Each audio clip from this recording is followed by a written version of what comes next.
Yo, yo, yo, welcome back to From the Crib.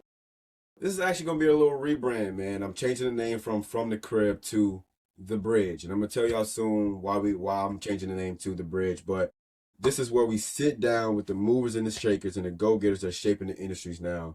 Today's guest, man, we got my guy Fernando. I met my guy at a pitch competition. He gonna tell us all about his app, and I need you guys to like listen in and tune in and take your notes, man. So today's guest is Fernando. He's an entrepreneur who has turned grit, hustle, and smart investing into a blueprint for success. We're talking about work ethic, mindset, money moves, and what keeps the fire burning. My guy Fernando, what's going on, brother? Everything's fine. I mean, thank you for me having me. Yeah, Really excited to kind of talk about, the app and like just everything going on. yeah, and let's not forget, my guy 21. I was telling you earlier, I don't know what I was doing. I don't know what I was thinking at the age of 21. There's phases I went through, but I think I found myself. I think I found myself I pretty got you. I early on. got you. All right, bro. So let's get right into it then, man. You got your company, you got your app called Focal, and we're gonna tell people why to get focused with Focal. So like what kind of inspired you to start this company in general? So, I mean, the first thing this was a couple months ago. I guess my partner that did bring up, I do have a partner. He came up to me with an idea of first, trying to maybe build some sort of app or like website where you pretty much just cut out reels, like Instagram reels, TikTok reels, and you can only have access to like the DMs or like the messages. But my thing was like, I feel like that's very like, it's very niche and very like just small audience of people would actually use that. So it kind of gave me the idea of like the current situation problem I have is I get distracted. Like I'm a college student who manages, school, business, and whatever it is. Um, I tend to do schoolwork and I just get boom on my phone, on TikTok or whatever it is, some distracting app. And that kind of gave me the idea of wanting to build Focal, a like productivity app, pretty much designed to, you create a task, if it's schoolwork, whatever it is, and during that set period of time that you know, the time you pick, it blocks any distracting apps. And I mean, we got the whole demo going and everything, and it works fine. It blocks apps. I mean, yeah, I guess that's where my whole like, idea of it came out. Okay, okay. So you say it blocks apps. What do you mean by that when you say it blocks apps? Like it just put things on a time frame for you? Yeah, Yeah. so pretty much, let's say you want to, I don't know, like, let's say you have math homework or something, like a math exam that you need to study for. So you put on the app, you put, math exam, you study from 2 to 4 p.m. Once that 2 p.m. hits, all the apps of your selection, so like any, games, social media, it goes into a block mode where you can't access it until that time slot is completed or until you actually complete what you assigned yourself to do.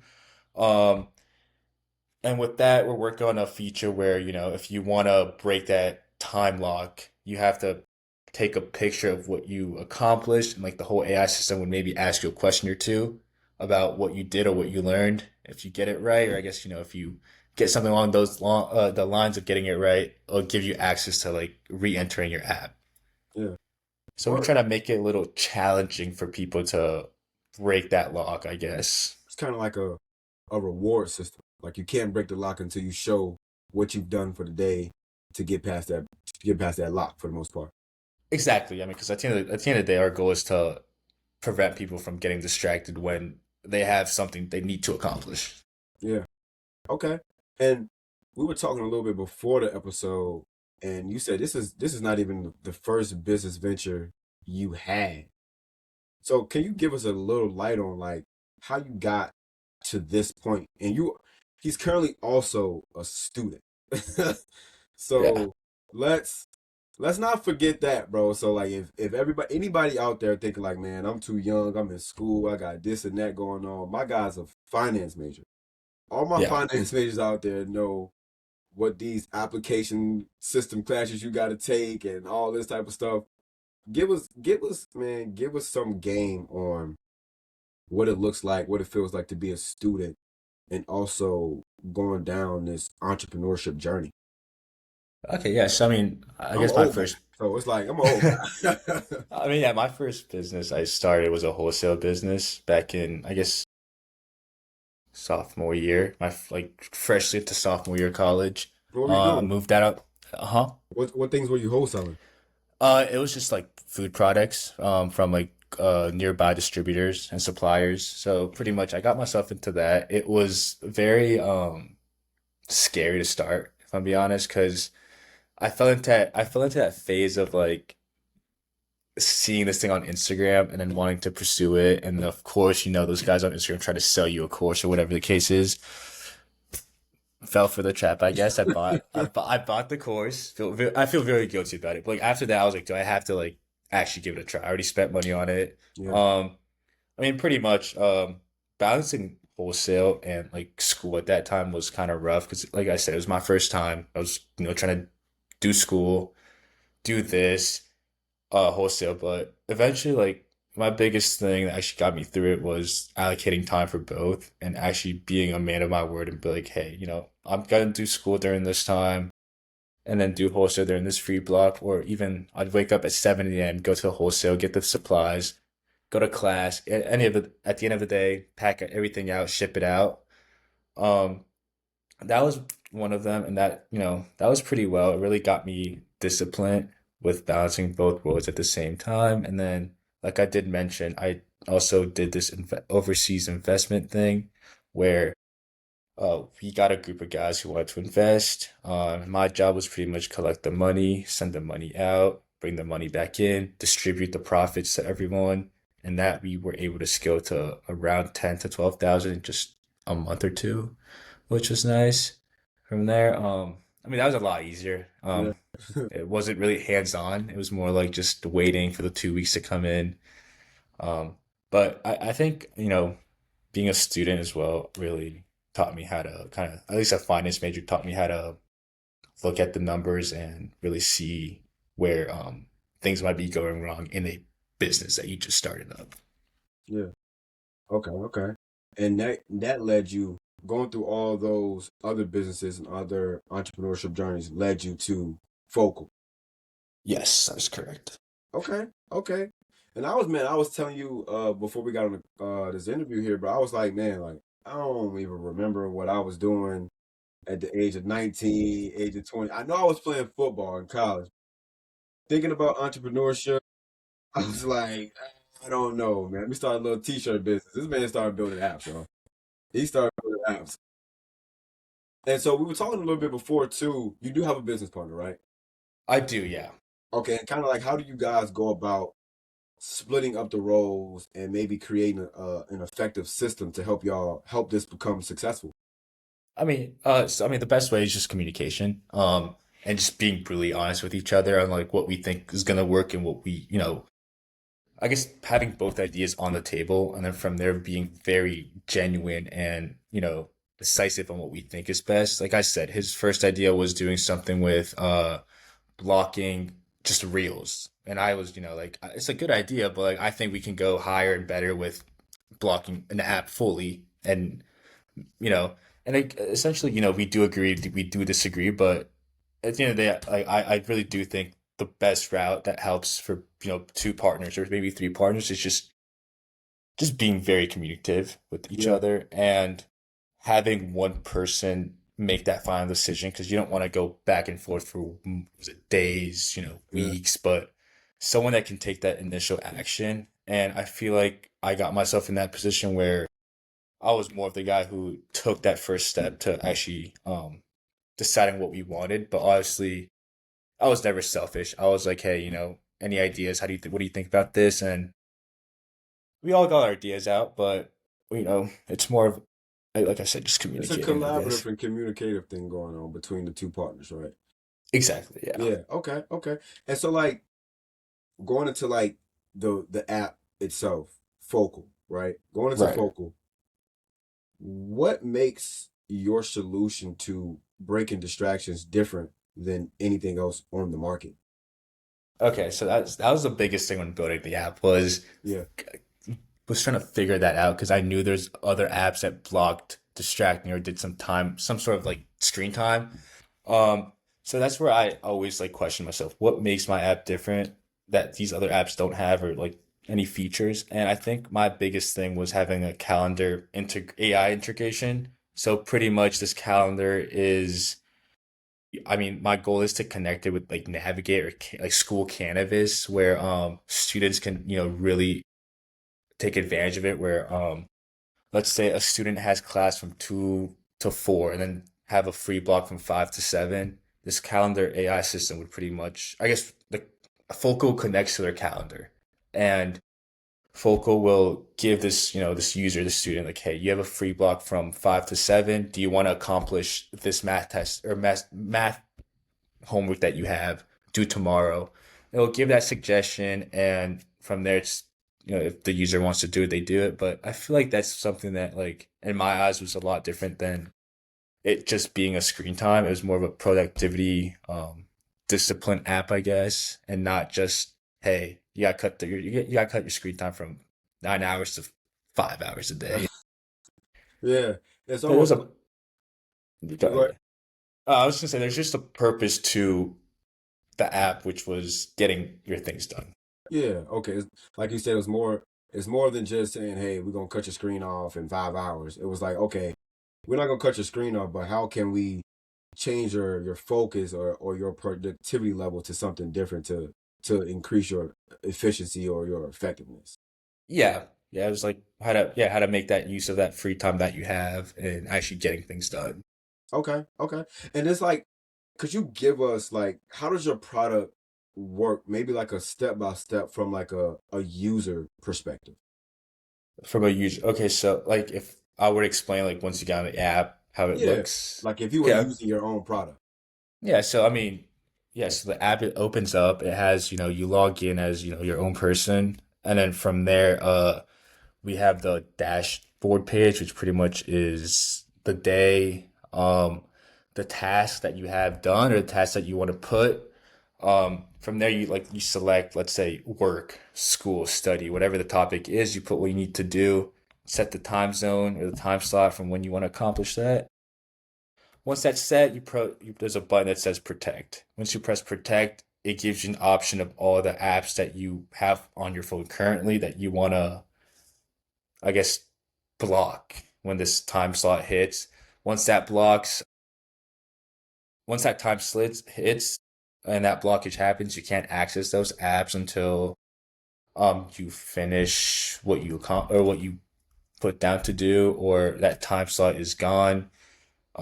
So on your phone, the apps are gonna show as gray, and you try to click on it, it's gonna say, "Hey, it's study time. You can't access the app just yet." Um, and that's our biggest thing. Where like I think I did bring up earlier is like we try to make it hard for people to override that because iOS doesn't let you fully block an app until that time zone is because it's one of their terms and policies. Yeah. So the way we want to make it hard is by having you take a picture of what you accomplish, and the AI is going to ask you like, what did you learn from this, or what did you do? It makes the user rethink on actually accessing that. Yeah.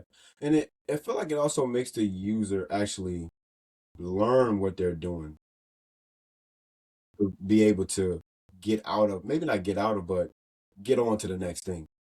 If you said you got to take a picture of it and tell AI like, all right, what did I really do here, or what did I learn from this to be able to open this app now?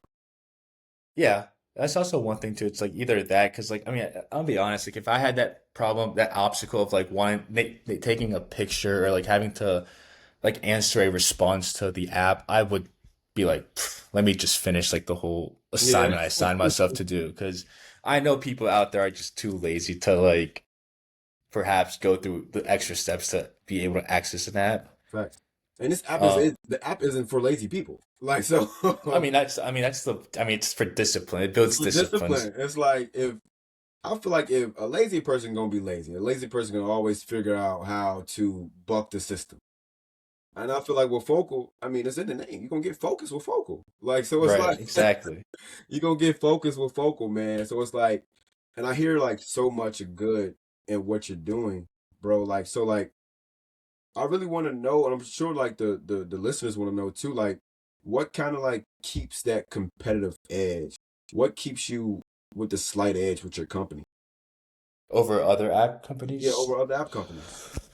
I mean, like I did say, I think our AI calendar system does. On top of that, we do have a free version on, well, also having a premium version. So the premium and the free are two completely different things. The free version is pretty much the demo, a little bit, more specific, I guess, but our premium version includes a lot more features such as streaks, like a whole like system of like, hey, this is what you accomplished this week compared to the week before. Let's Mm, like keep it up, like a little motivational thing. On top of that, we want to add like a whole like a stricter blocking system to it where the premium will be the premium would be a lot harder to access apps or get that override. But I do think our biggest thing, our biggest ledge is the calendar system and also working with Canvas to try to connect with like schools yeah. that could benefit from or students can benefit from using. Because I mean, if I'm being honest, like I might be wrong, but I don't know any other like productivity app that kind of connects to a school system. Me neither. So that's like kind of my biggest like I think it's my biggest ledge in a way. Yeah. You must have been tired of seeing kids with the iPads. I mean, yeah, I have an iPad myself and it's distracting. Man, so like how long have you actually like been working on Focal itself? So the idea came out, I want to say like mid-January, but Okay. the actual work got done a couple weeks, February, and then I had a whole waiting period because iOS, so getting approved on the Apple Store, um, took a lot longer than I expected. That was my biggest like whole pause period through, I guess, the semester was getting approved. It took a month and a half to get approved, and that just I think it's like it's out of our control. It's out of Apple's control. So it was just a waiting game. But once that got going, in that meantime, we were just kind of building the back end of it, just like the features, like the UI and all that, our website. We had a wait list too going on. So we did things on the side, but actually building the app, I wouldn't say it took that long. It just felt like it took so much longer just because of like the whole pauses we Wait had. period. Yeah. Yeah. Okay. And so you guys started building this company out January of this year. Yeah. So like, it was 5 months ago, I'd say. Sheesh. So like as we progress through the year, we're halfway through the year. What milestones did you set any milestones and goals out going into it? I did, yeah. So before the whole waiting period, I knew, Yeah, like, before the waiting period, because I didn't know how long it took, or even that we are gonna have a waiting period. My milestone or goals were like by the end of the semester, have people onboarding, have it, out to the public where people are promoting it on TikTok. Because we also wanted to work with an affiliate partnership where we have TikTokers that promote, or TikTok or Instagram people who would promote the app, and each person would get their own like referral code or whatever. yeah, And from there, like anyone from their platform that uses our app gets a subscription. We pay them out like a percentage of what they bring us. So that was kind of my milestone for like, I don't know, 2 months ago. yeah, But with the whole pause period, we had to kind of push everything a little, further out where we grew our wait list pretty big too. We had some good followings of yeah, people that wanted to use our app. Um, so I guess my goals are for this summer is to get those big followers onboarding and get that whole affiliate program with them, finalized, get contracts in. Um, and from there just scale honestly because like I said, like the way to scale I feel like in an app is through affiliates and like yeah. just the best way to market is through those type of promotions, I believe. No, that is definitely true. That's definitely true, man. So, and I feel the same exact way, man. Just I think right now being able to sit here and do this interview with you, not only will it help people learn about what you're doing, but it also, like I said before, like get the name Focal and app out there too as well. Right. And Hmm. that's really what I'm all about here on my show. I was telling you that too, like bringing light to businesses, and not only the business but the person behind the business. Like Yeah. we met at a pitch competition. I'm like, this dude was a cool guy. This dude was a cool guy. Dude was a cool guy. You had a fire pitch, and I was like, yeah, I definitely need to talk to this guy because, like I told you earlier, like, I don't know anybody who started an app like this one, and I didn't know anybody at the time who is just as young as you who started an entrepreneurship journey. That's just my story.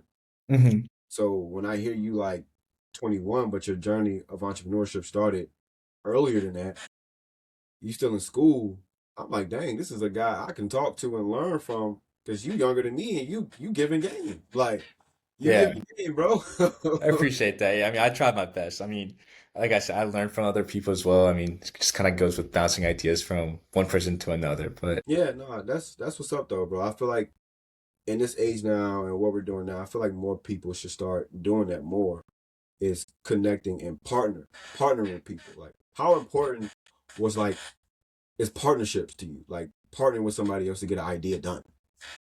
I think, I mean, I feel like it's like one of the most like powerful things to me, just because, like I did bring up earlier, like one of my best friends has his own business, and like, I mean, they're doing insane numbers.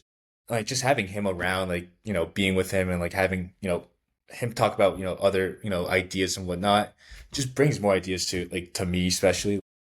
I feel like once I get this app going, like I'm gonna have more ideas for different apps just because I kind of figured out how it works now, where it's like Yeah, not as hard to build an app, but more like you can pretty much build your idea into an app. So like I feel like once that's done, I can create, hopefully a lot more apps that, could yeah. potentially reach that level. But I mean, I guess like answering your question, yeah, I think partnership is networking with people is like the biggest Mhm. thing for me. And I I feel got like for most people that need to take advantage on. you. And this is not on my but what are you kind of like building the app to hold on to it or building the app to maybe sell it to an investor or what are you thinking? So okay, so I mean, essentially my goal with Focal is to keep the app, and I wouldn't say entirely, but if, like if there's an investor that wants to, help out or like pitch in or like, has some sort of like um game, I guess, to kind of scale the app, I'd be more than happy to open up arms to that. Um, but I guess the goal with Focal is just to scale to schools and kids, and also like there's also this feature that we're coming up with. We're calling it like the bundle feature. So pretty much like we parents have access to Focal, but can are admins to their kids' phones. Where let's say an elementary schooler gets out of school at 3 p.m. They can't access apps till they do their homework after school, and their parents have like the admin access, so they can do the whole blocking and everything. Dude, that's that's legit because now that you said that, I can actually think about like, all right, taking this software and putting it on like Xbox, PlayStation, an iPad. So like a lot of people are into, a lot of kids are like into playing the game. So it's like if a parent can see this and be like, all right, you got this homework to do, but take the software or take Focal and make an app on the PlayStation or the Xbox and insert it on there and be like, all right, you can play the game, but not until you finish your homework. Yeah, and also like one way to, I mean, you kind of just gave me this idea, but like the whole picture thing, the one you do on your own, like kids can submit a picture and it'll send it to their admin. Their admin can like, confirm if they accept this whole like, hey, I give you access to open your apps now or not. So like, I don't know. I mean, yeah. Yeah, that's what's up. It's what's up though, bro. Like you just getting the wheels turned. I'm just thinking of everything. I'm like, I'm a good business partner. Like It's great. Yeah, I that's love what's it. up though, bro. That's what's up, man. And so like starting off, man, just going into like the mindset of everything, right? Going into the mindset of Fernando. What was kind of like your mindset about entrepreneurship starting off in general? Like, how did you feel? Like, were you feeling like, did you feel doubt? Do you feel like, man, am I going to be able to do this with the school and being able to chase my dream? Like, how did you feel about that? I mean, at the start, it's always like having some sort of fear to it, just because, I mean, for me, I guess a good amount, handful of people is like their fear is failing, I guess, or like, failing. And that was my biggest thing. But it's just like, for me, it's like what I said earlier. It's like the whole like being disciplined and consistent with it was, I guess, my biggest strength. Like I feel like, with Focal, especially being something I deeply enjoyed building, was staying up till 2 a.m. with like our dev and like working on the issues on the school night. It was something like just discipline and like consistency that like pushed away all this fear of like, what if it doesn't work out, and anything can happen. It could not, it could fail, it could work, but essentially like the way I saw it was like you kind of have to size yourself a little bit with it and like have this whole like I won't say fantasy to it, but like this whole idea of like, this is how it's gonna work and this is how we're gonna market it up and this is where the app is gonna be, let's say 5 months from now. Yeah, And having those goals and have a little fantasy really pushed you to get to that finish line, I guess, or close to that finish line at least. But yeah, I guess that's how I sell it with Focal, especially. Like, yeah, there's some fear into it, but at the end of the day, it's just like, you're gonna win some, you're gonna lose some. yeah, that's a fact though. And like speaking to like just going, I think we're going back a little bit and speaking to like the person who's in college, right, or just a young person in general who's thinking about entrepreneurship. What are some things that you started to do before before the wheels started hitting the road? Like, did you start writing out your goals, like what you were gonna do, what you were gonna like what you expected from them? How did you kind of like formulate and stay on track before Focal was a thing? So every new year, ever since I got into college, I would write in my notes, not my notes app, I had a notebook of like goals I want to accomplish for the year. And if that's like investment goals or like one of them, I remember one specific one, get myself into like some sort of project, I guess. And that's for my first like, I guess wholesale can. That was my project. And from there, it's just like actually it's like I sticking to your words pretty much and being able to, I guess like be honest and real with yourself. And if you say you want to do something, you need to actually like go for it. Because I mean, I had past experience where like I tried things, gave up early on, but sooner rather than later, that person, like anyone, would realize that, like, as long as you put 100% on it, you're gonna get something out of it. If it's a fail, at least you're gonna learn from it and put that, learning experience to something else. Yeah. Okay. Okay. I think that was for me one of my biggest things too as well. I know you maybe be running into this. I run into it a lot. Running into those people that's like, man, I got my goals in my head. Like I know what I'm gonna do in my head. But like we both are people, are men who like to write down things, right? And actually be able to look at it and see it. How important or like how helpful was that to you? Like writing your goals down and checking it off instead of saying, "Oh, I got it in my head." I think it's for me, it's like more real, I guess. It feels more real because, like, in my head, sometimes, like, I won't say I would BS it in my head, but like I wouldn't like fully like have that full thought of goal on it. Like even till now, like for weekly goals, I have it in my notes app where I'm like, okay, this week I want to accomplish this, this, this, this, and yeah, maybe I don't accomplish all 10 things I do, but as long as like I thrive to accomplish everything. I feel like that's kind of like it matters to me. It's more important than accomplishing nothing. Facts. Facts.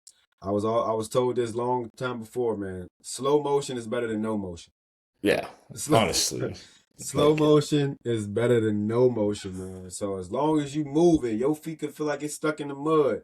As long as you put one foot in front of the other, man, it's better than just being stuck. And that's like, yeah, I mean, it's exactly what I mean. That's my biggest thing too. Everyone has their own timeline. I mean, like for me, it's like, I always tell myself it's like it might not be next year, it might not be the year after that, but at some point, like I feel like, I'm gonna know I'll get there at some point. I just don't know when it is, and it could, like I said, it could be tomorrow, it could be, I don't know, whenever it is, but people have their own timelines and you just gotta like just stick to it, I guess. Yeah, man. It sounds like you're just like comfortable with your timeline, right? What and I'm pretty sure I can almost like think of this and like, man, this man Fernando just had a vision. So like him having a vision of what he want just made you comfortable of abiding by your own timeline. So like how important is it to have a vision for what you want? So because there's a lot of stuff going on in the world right now. A lot Right. of people are getting sidetracked by everything. So how important was it to have a vision for yourself and what you want to do to so you're comfortable on your timeline? Let's see. So, I mean, I would say like I said, it's like having a timeline of, each person has their own timeline. And I guess what makes me feel good about my timeline is that I'm getting things done while it's happening. I'm not just like you said, sitting there, sitting down, not doing anything. I want to figure something else to do. If that's like I said, building focal or just trying a new type of business. It's like at least I'm putting myself out there where I'm trying new things. And who knows, one of those things could really shoot up, or like, Focal can start doing insane numbers. It's just like as long as I feel like I'm doing something that makes me happy and also could build my future up, I my timeline isn't my biggest stress, I guess. So what is your biggest stress? You're 21 years old, a junior in college. What you got a booming business, you major in finance. What is one of the biggest stressors to you right now? My biggest stress, like, there's times where like it's like time management with like school and like doing this, just because like I did bring this up. I get distracted pretty easily. And that's my biggest stress is also like wanting to be happy, I Yeah, guess, if that makes sense. Like, because I feel like I'm a very like down to earth person where like I let certain things affect me that's yeah, not part of the business, and that kind of contributes to going towards like how I feel about it, like the business or the venture I'm working on. yeah, So my biggest stress is not letting my emotional feelings just kind of like destroy what I want to yeah, do. yeah. And I mean, that's spoken like a true champ, really. I gotta be honest about it. Like it's Yeah, something bro. like I try to like keep straight up with myself. It's like we all have feelings. We all do. We all human, bro. Like Yeah, so, there's been plenty of times where you let the outside world affect what the business world is doing for you. exactly. Yeah, You know what I'm saying? And I think for me, sometimes like I actually got to like take a step back from the personal stuff to make sure like what I'm doing is like on track. Because for me, business isn't about me. I'm in a business where I'm serving other people. So if my personal life isn't going well, I can't show up for the people that I need to serve and make their lives better. If I'm in it for helping other people, right? yeah. You I know what I'm saying? I com think, completely agree on you. yeah, Agree bro. on you with that. It's We both got business journeys where we're serving and helping other people. Like you talked hmm a little bit about how like you had a focus problem, which came to you creating focal, and it's right. focal is helping other people. And if I can't get that across, it's just like Yeah, I'm failing myself and I'm failing other people. So it's yeah, like I gotta do it for both worlds, which is my world and like potential future users. exactly. And going to users, man. So like, what is kind of like a goal for how many users you want to have on your app by the end of this year? By the end of the year, user number, haven't really thought of it yet because it really just depends on like subscriptions and like how many people want to do the free version. But I guess in terms of like revenue monthly on the app, by the end of like I don't know the year, my goal is to at least make a 3 month consistent of 5 to 10K. Mm, And then from there, like, like I did say, like having those like TikTok, Instagram affiliates just kind of grow focal. And from there, see where things go. But yeah, that's my goals for the end of the year. And then from there, obviously New Year comes, new goals come. yeah. So we'll see how I feel about, what goals I want to set for myself then. Okay, okay. And so you never know, man. An investor may see this and be like, "Hey, I like the technology behind this. Where else can we put this at? I want to buy this from you. Go ahead and get your IP right, Fernando." Yeah, I know. I mean, like I said, I'm open. I'm open for it. Like it's something, I do believe there's investors out there that could for sure help in any way, such as if it's marketing, if it's distribution, or like just anything. So something I'm, always been very open to hearing. Yeah, and so it's just like, do you have a funding need, or it's like how how is it building out a company and raising capital for what you want to do?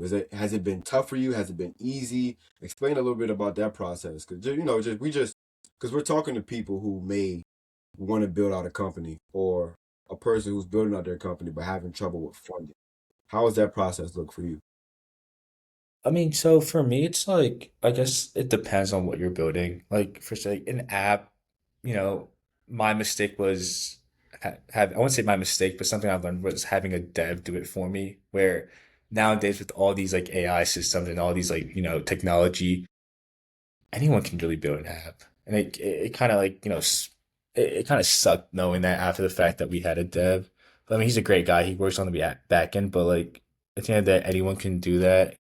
But with funding, I guess if someone is trying to start something and is struggling with funding, I would say my biggest thing is, finding a partner who Hmm. can provide that funding with you or for you, but and then you have the idea or vice versa, like y'all both collab into one and just build, what y'all are trying to build. But um running it solo, or how do I say this? Having a partner isn't always bad. There's a lot of benefits. Like people say, four eyes is better than two eyes. So if it's yeah, like I said, if it's funding, maybe a partner or an investor, whoever wants to pitch in. Yeah, my guy Fernando is not turning away investors, man. So investors, if you see this, hit my boy up, man. Hit my boy up, bro. Man, and we getting down to the tail end of it, bro. It's been real nice to actually meet you in person too as well. Chop it up a little bit too as well over text too. And also just this interview, man. Like I said before, bro, I'm amazed at like how young you are and how like early your entrepreneurship journey started and to be in school taking on a crazy major and still able to stay focused and build out your dream. I mean, I think that's admirable, bro. That's Appreciate that. Yeah, it's something. Yeah, I didn't think I would ever like take that risk of putting myself in that position because I mean the biggest thing for my parents is finishing school, yeah. as that is I'm a first gen, so I gotta multitask a couple things. Yeah, you gotta do what parents want you to do and you gotta do what you want to do too. Yeah, Yeah. exactly. Yeah. Yeah, it is what it is, brother. It is what it is, man. But it was definitely a pleasure having you on the show, my guy. But before we go, man, please tell people the name of your app and how they can find you. If you got a website, let the people know, bro. Let the people know. Gotcha. So our app is called Focal. And pretty much it's a like you said, it's a productivity app designed to kind of help users stay on track on what they want to accomplish. Our website is called focusIQapp.online. You can find us there. We have updates going on. We have a wait list for people that want to get the full version. I mean, yeah, I mean, that's pretty much yeah our app right there. And if anyone needs to reach out, we have an Instagram page as well called Focal. Find us there, shoot us a DM. We can give you early access, and you'll see updates there too. Yeah. Okay. And before we go, bro, I always ask if there's a one piece of advice that you can leave to somebody who's looking to pursue entrepreneurship, what would that be? Let me see. Let's start before you feel ready. I feel like some people, wait too long on trying to make everything perfect. And the faster you try, the with the moments with mistakes on the way, the more you learn later on. Start fast, start early, man. Don't Yeah, wait on it. Time will pass you by. Time yeah. will That's pass you by. Just go for it. Just go take for that shot. Yeah, I mean, I feel like that's how life is. You only live once. Might as well it. just take that shot. Just take the shot, bro. Just take the shot. But my guy Fernando, bro, it's been a pleasure to have you on the show, man. I definitely want to see where Focal goes. I definitely want to be, I definitely want to be on the journey of Focal, bro. Like I definitely want to see in the next 6 months what accomplishments, what goals you hit.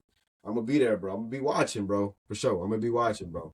I appreciate that, man. I mean, we'll try our best, and I mean, we have a good plan ahead, and it's just execution. That's all it is. Yes, sir. Well, you guys heard it live and direct here. My name is Mike.